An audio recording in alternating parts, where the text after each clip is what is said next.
Hello there, my name's Dave Wheeler. I'm an engineer and trustee of the HuFTM Flight Test Museum.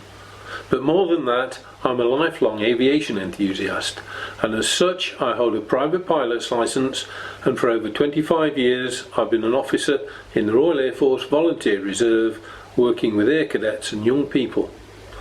Good few of those years teaching them to fly. Now, I don't fly too often nowadays since I've retired, but I do get involved with radio control model flying with the Rolls-Royce HuFTM Model Aircraft Club. This video is to introduce you to one of the best kept secrets in the country, the old Rolls-Royce Flight Test establishment, which is now the HuFTM Flight Test Museum.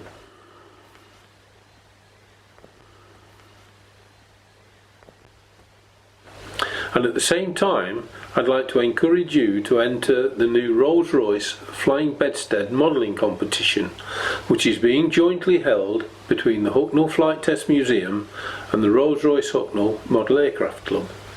But due to current COVID-19 restrictions, we're having to hold the competition virtually, which is actually an advantage because it does open the competition to be totally international. So the Flying Bedstead, the Thrust Measuring Rig, or TMR.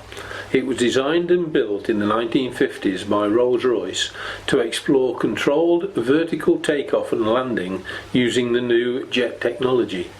It developed into the famous Harrier, and even today the new F-35 Lightning aircraft, which is just joining RAF service.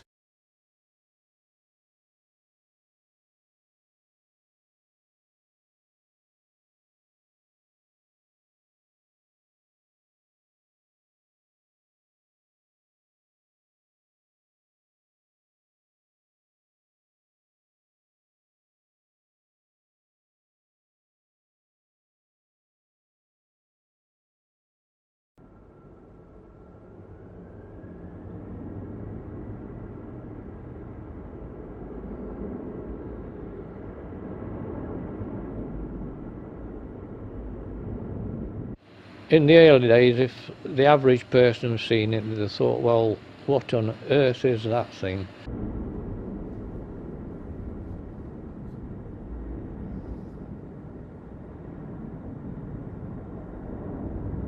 The TMR was an experiment into developing vertical takeoff.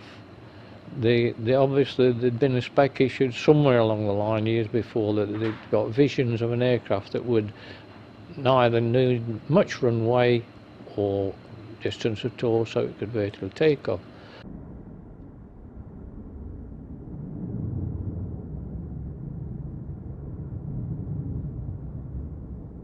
The basic structure was a tubular frame, and that was done by basically all hand built. The Rolls-Royce company had devoted considerable study to the possibilities of direct takeoff and landing from the normal horizontal position.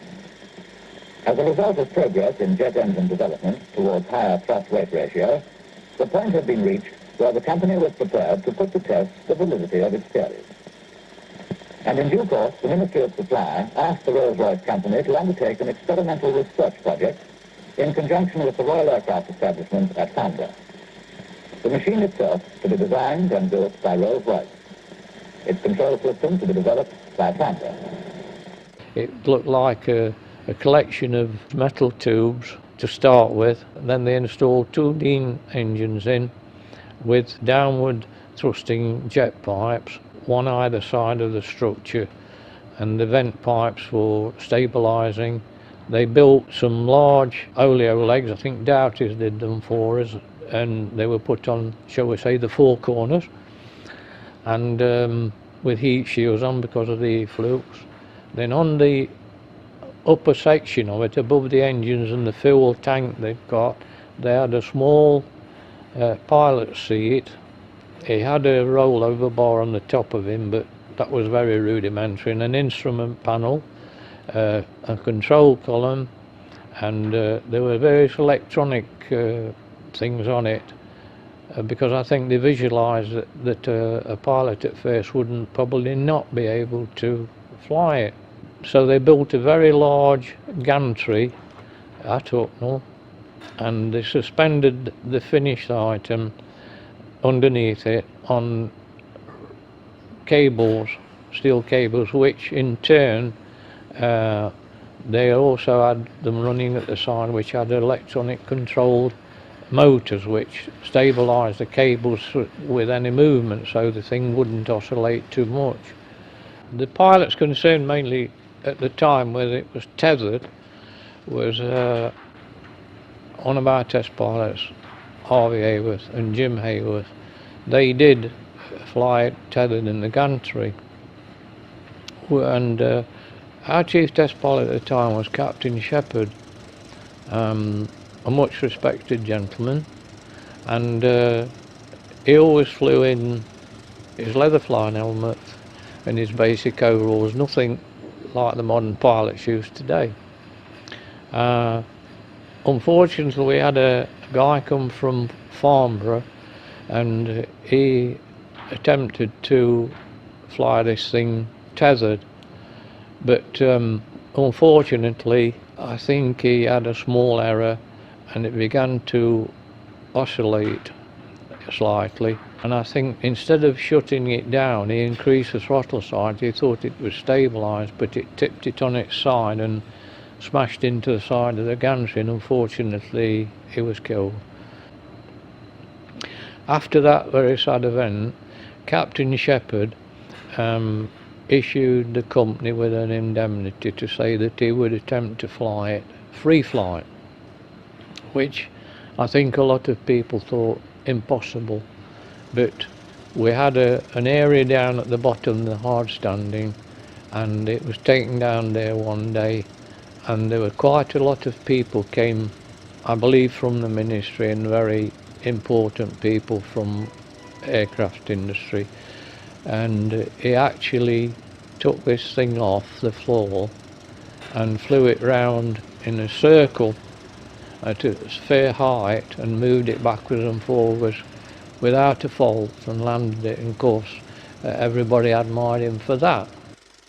Mr. Barker was a splendid chief, led by example. Came over from Derby with his camera and a little magnifying glass to check his speeds and so on, and he was so enthusiastic. He said, "Mr. Webb, we're having history made here," and of course he was right. And at the end of it all, Mr. Barker was given the pleasurable task of taking the finished films down to show Winston Churchill. A great honour, and he really retired on that. That was his high point. At that period of time, unfortunately, Captain Shepherd had got cancer, and he'd issued indemnity for that purpose. Anything happened, the company wouldn't be responsible. He did that several times, and it was amazing really, because I saw that as well. It was so, shall we say, matter of fact for him to do it. One little aside, he's actually interred at the Nuttall Cemetery, and his grave is actually dead in line with the old runway, which he wanted in the end, and it was wonderful.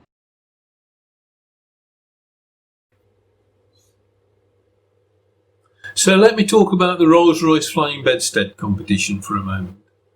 This modelling competition is aimed squarely at the radio-controlled multi-rotor or drone modelers worldwide, although not exclusively, as it will be a challenge for any scale modeler. Now, scale model competitions abound around the world for radio-controlled fixed-wing aircraft and helicopters, as well as for static models, but far fewer are competitions for drones, other than racing, and I know of none that are scale competitions, and certainly none that are international. Due to COVID-19 restrictions in the UK, it's been decided to hold this competition virtually, and competitors will send in digital images and video clips of their model for judging. So in one way, COVID-19 has opened the competition to be truly international, and competitors can be located anywhere in the world with an equal opportunity to win. So let me outline the competition. Firstly, it's free to enter, but you must register your interest by email initially. Your email must include your name, email address and country of residence, and if you're from the UK, then it will be your county of residence. Your email and other details will be secure and not be used for any other purposes other than this competition. Nothing will be shared with any third party. Now, upon receipt of your email, you will receive an acknowledgement by email, which will include an entry and information pack, a full copy of the competition rules, and several TMR images. And you can enter at any time up until the competition closing date. Your entry into the competition will be to send in, via email, digital images and video clips of your creation. Now, most mobile or cell phones, and certainly all iPads, have suitable camera and video capability, and the entry pack contains more information regarding sending large files such as video clips. Now, there are no plans or drawings of the original aircraft surviving. The competitor will have whatever images are available online and in the entry and information pack to get you started. The model will be designed and built by the competitor, although this can be an individual or a team. Judging will fall into two categories, static and flying, and please note that it is acceptable for an entry to be made into the competition even if your model does not fly. The static judging will account for 50% of the available marks and will be standoff with images of your model taken from 2 meters. Flight judging will also account for 50% of the available marks and will relate to the most realistic representation of the TMR whilst flying a simple set flight schedule.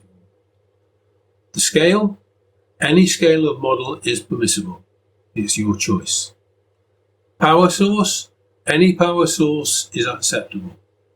This can be from small electric motors with propellers as found in commercial drones, through to electric ducted fan, EDF units, up to full gas turbines if you wish.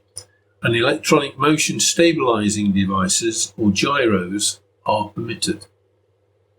Now, all contestants will be encouraged to send in periodic updates of their build for inclusion on the YouTube website, and the email address to enter this competition and to send all entry images and video clips is flyingbedsteadcompetition@gmail.com.